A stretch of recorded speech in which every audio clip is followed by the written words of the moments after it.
lie. And I'm not that kind of people who feel weak and very uncomfortable. And I don't have that characteristic, I think.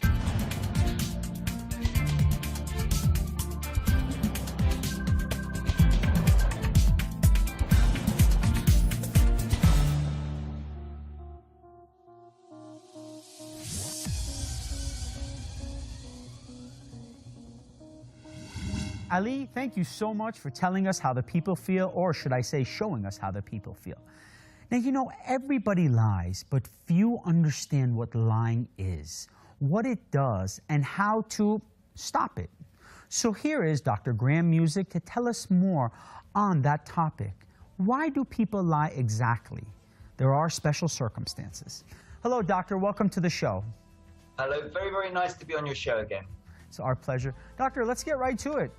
Me, Okay. you, everybody, I'm so sorry to say it, one time or another has lied in our life. Why do we lie? Well, there's all kinds of really good reasons for lying, as well as more worrying reasons. And we wouldn't want to bring up children, for example, who didn't have the capacity to lie. Because the first thing is, people who can't lie at all often struggle with social relationships, interestingly. So people on the autistic spectrum, for example, can't tell lies because they can't work out what somebody else is thinking and feeling. So it's part of good interpersonal social capacities. But we do lie for all kinds of reasons. So we might lie in order to impress people. We might lie in order to make sure that because we don't want somebody else to feel bad. We might lie for much more worrying, deceptive reasons, fraud, those kinds of reasons. We might lie because we can't bear to have around, we can't face difficult feelings. It's a whole range of reasons why we lie. And some of them are, I suppose, a little bit more forgivable than others. Now, you said some of them are more forgivable, so it brings me to my next topic. You know, there's drastic lies, and then there's that little white lie. Yes. Are white lies more harmful than useful? I'm not sure, actually. I think it depends why we're telling those lies. So, for example, if I'm a doctor and I was going to tell you that you've got a very serious illness, if I'm too scared to see you in that distress, I might fudge it and pretend that actually you're not as ill as you are. Now, I'm not sure that's very helpful.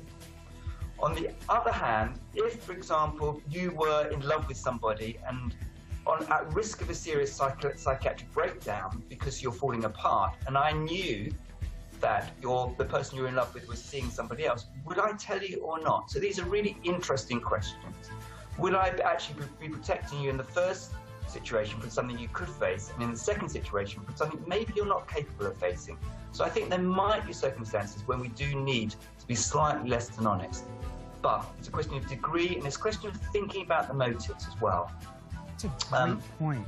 Can you tell or won't you tell? It's like a catch-22. It is indeed, and it's very interesting. We also have all kinds of different reasons for lying.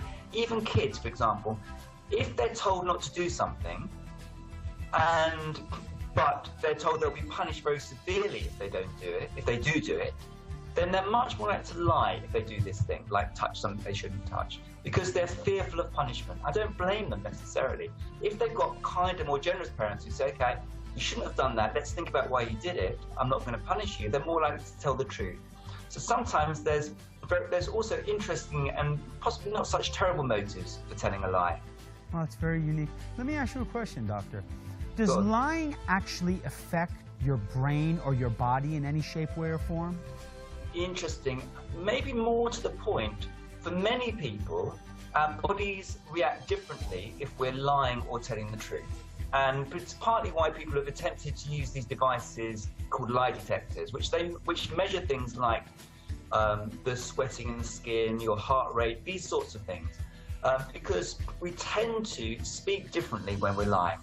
Although there are a group of people who are absolutely brilliant at lying, we might call them psychopaths, or some people call them sociopaths, and they can lie in such a way that they show no physiological signs because they have no guilt.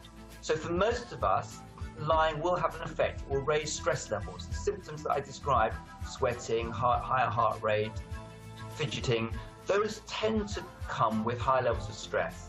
People who are more sociopathic and these people often become very powerful, can often lie without flinching and without feeling any worry or remorse at all. Wow. Okay, last question. How do we stop lying?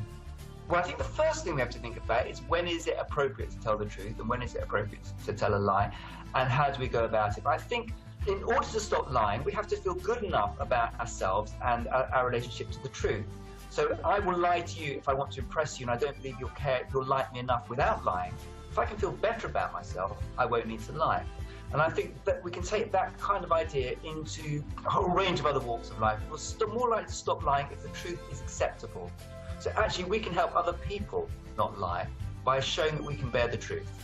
Dr. Graham, thank you so much for joining us, and thank you so much for the advice. It really is, I hate to say it, very interesting why people lie. Again, thank you so much. Great, it's my pleasure. Thank you very much.